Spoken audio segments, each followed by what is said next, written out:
دي مريم وده المكان اللي بتذاكر فيه.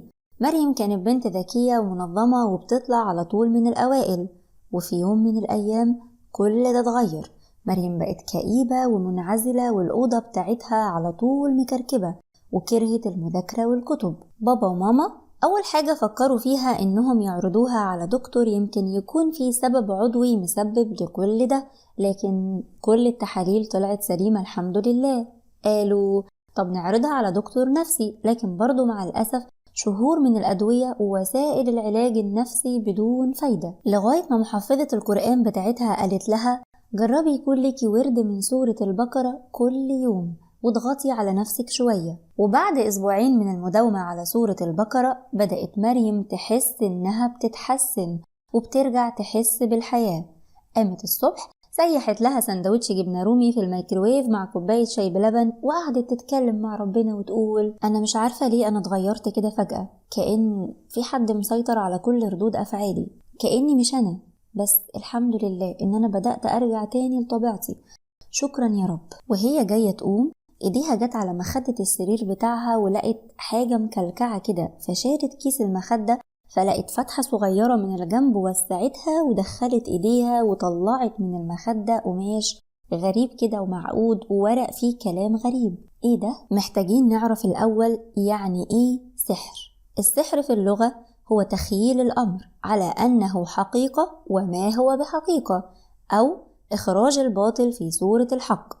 زي سحرة فرعون كده لما خلوا الناس يشوفوا الحبال والعصيان كأنها حية بتمشي. اسمع كلام ربك فإذا حبالهم وعصيهم يخيل إليه من سحرهم أنها تسعى. وعلشان كده ربنا أراد يعمل لسيدنا موسى عليه السلام تجربة حقيقية علشان ما يخافش وقت لقائه مع فرعون، فسأله اسمع كلام ربنا وما تلك بيمينك يا موسى. سيدنا موسى قال له ايه؟ اسمع كلام ربنا قال هي عصاي أتوكأ عليها وأهش بها على غنمي ولي فيها مآرب أخرى. يعني العصاية اللي في إيدي دي بعتمد عليها في المشي وبتساعدني في رعي الغنم ولي فيها منافع تانية.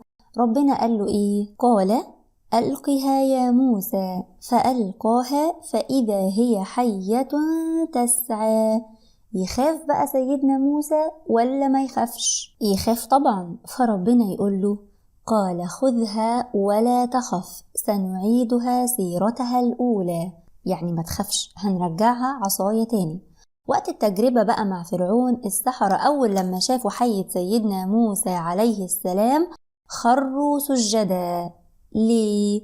لأن المسحور بس هو اللي هيشوف العصاية حية زي ما سحروا الناس كده، لكن الساحر لأ، هيشوفها على حقيقتها. وعلشان كده هم لما شافوا الحية حقيقية عرفوا وهم أساتذة السحر إن ده مش شغل بشر، دي معجزة من عند الله. وممكن نعرف السحر بإن هو ما خفي سببه، يعني الساحر بيعمله وهو مستخبي.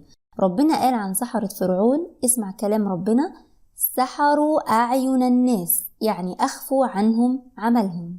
ممكن كمان نقول إن السحر هو الاستمالة، كل من استمالك فقد سحرك.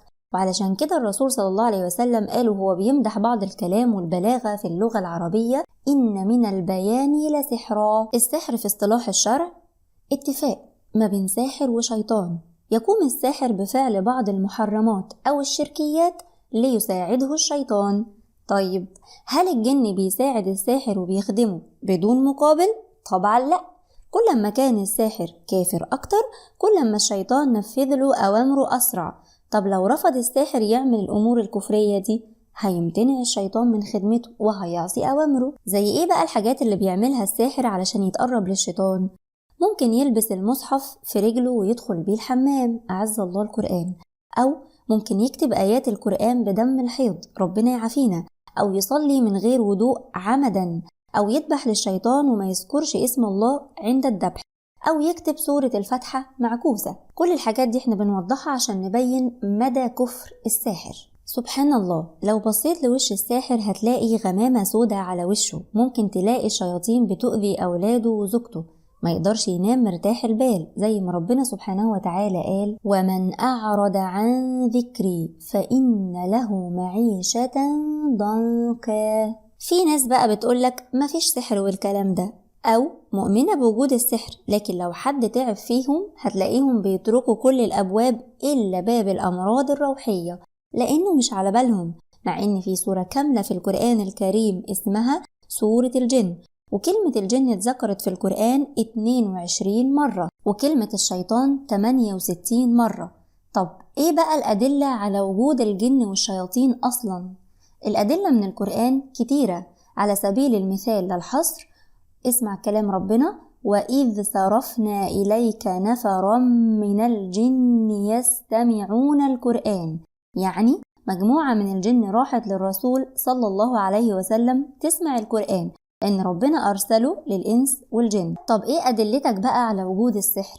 هنتكلم عن آية مهمة جدا وتعتبر من أهم الآيات اللي بتعالج المسحور بإذن الله. الآية رقم 102 في سورة البقرة. اسمع كلام ربنا: واتبعوا ما تتلو الشياطين على ملك سليمان. لما مات سيدنا سليمان عليه السلام أشاعوا عنه إن هو ملك الإنس والجن بالسحر، مش بوحي وقدرة من الله، فأراد الله تبرئة سيدنا سليمان من أقاويل اليهود، فقال سبحانه وتعالى: وما كفر سليمان ولكن الشياطين كفروا. طب مين هم بقى هاروت وماروت؟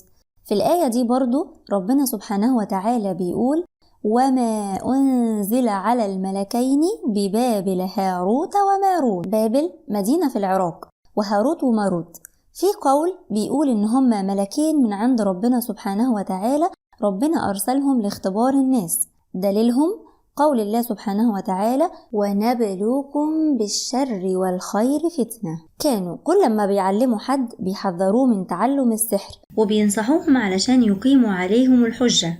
اسمع كلام ربنا: وما يعلمان من أحد حتى يقولا إنما نحن فتنة فلا تكفر. في قول تاني بيقول إن هاروت وماروت دول رجلين كانوا بيتظاهروا بالصلاح والتقوى، وبلغ مكرهم إنهم كانوا بيقولوا لأي حد بيعلموه السحر إن إحنا فتنة ما تكفرش، وبيوهموا الناس إنهم ما يقصدوش إلا الخير. زي فرعون مثلا لما كان بيقول لقومه: وما أهديكم إلا سبيل الرشاد.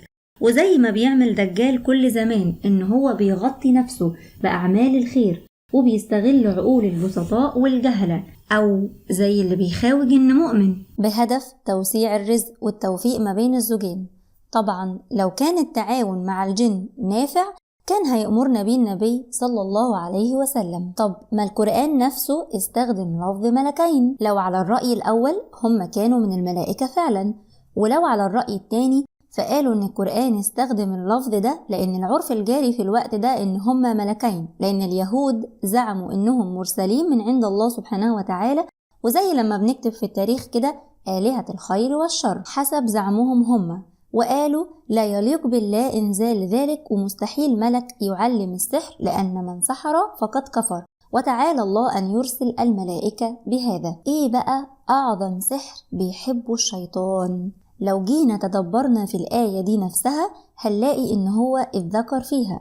اسمع كلام ربنا: فيتعلمون منهما ما يفرقون به بين المرء وزوجه. وده اللي بيأكده حديث الرسول صلى الله عليه وسلم اللي بيقول فيه: إن إبليس يضع عرشه على الماء ثم يبعث سراياه فأدناهم منه منزلة أعظمهم فتنة، يجيء أحدهم فيقول فعلت كذا وكذا، فيقول ما صنعت شيئا، قال ثم يجيء أحدهم فيقول ما تركته حتى فرقت بينه وبين امرأته، قال فيدنيه منه ويقول نعم أنت. يعني ممكن شيطان يقول له أنا خليت واحد يسرق أو يكذب أو يعمل ذنب معين، لغاية لما هيجي واحد وهيقول له إن أنا فرقت ما بين الراجل وزوجته، هيفرح جدا إبليس وهيقول أنت حبيبي أنت المقرب، لأن هو ده أهم هدف لإبليس، هدم الأسرة المسلمة. عكس الهدف ده بقى هو هدفنا من السلسلة دي، سلسلة مدد يا رب. هدفنا الحفاظ على الأسرة المسلمة، خاصة إن الأمراض الروحية كترت جدا في الزمن ده.